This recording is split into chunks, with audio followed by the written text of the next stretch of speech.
Box অফিসে গত বছর কোনো সিনেমা মুক্তি না পেলেও জনপ্রিয়তা আর ব্র্যান্ড শক্তিতে আবারও সবার শীর্ষে বলিউডের কিং খান।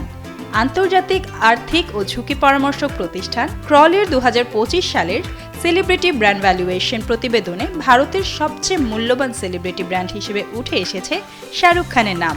তার ব্র্যান্ড ভ্যালু ধরা হয়েছে 177.9 মিলিয়ন মার্কিন ডলার, যা ভারতীয় মুদ্রায় প্রায় 1694 কোটি রুপি। তালিকার দ্বিতীয় স্থানে রয়েছেন রণবীর সিং। তার ব্র্যান্ড ভ্যালু 162.9 মিলিয়ন ডলার বা প্রায় 1550 কোটি রুপি।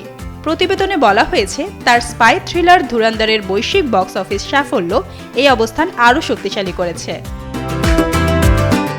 তৃতীয়, চতুর্থ ও পঞ্চম স্থানে রয়েছেন 3 ক্রিকেট কিংবদন্তি। সব মশার বিরুদ্ধে সুরক্ষা দিতে এলো বসুন্ধরা এক্সট্রিম অ্যারোসল, মশার বিরুদ্ধে এক্সট্রিম সুরক্ষা। বিরাট কোহলি, সচিন টেন্ডুলকার এবং মহেন্দ্র সিং ধোনি।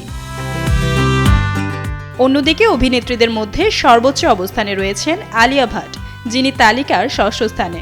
তার ঠিক পরেই সপ্তম স্থানে আছেন দীপিকা পাদুকণ। এছাড়া শীর্ষ 10-এ জায়গা পেয়েছেন ঋত্বিক রোশন, অমিতাভ বচ্চন, অক্ষয় কুমার এবং রণবীর কাপুর।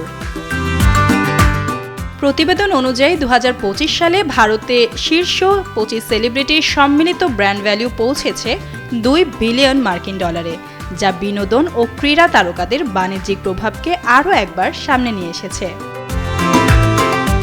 মাসুদা ইভা, ডেলি সান।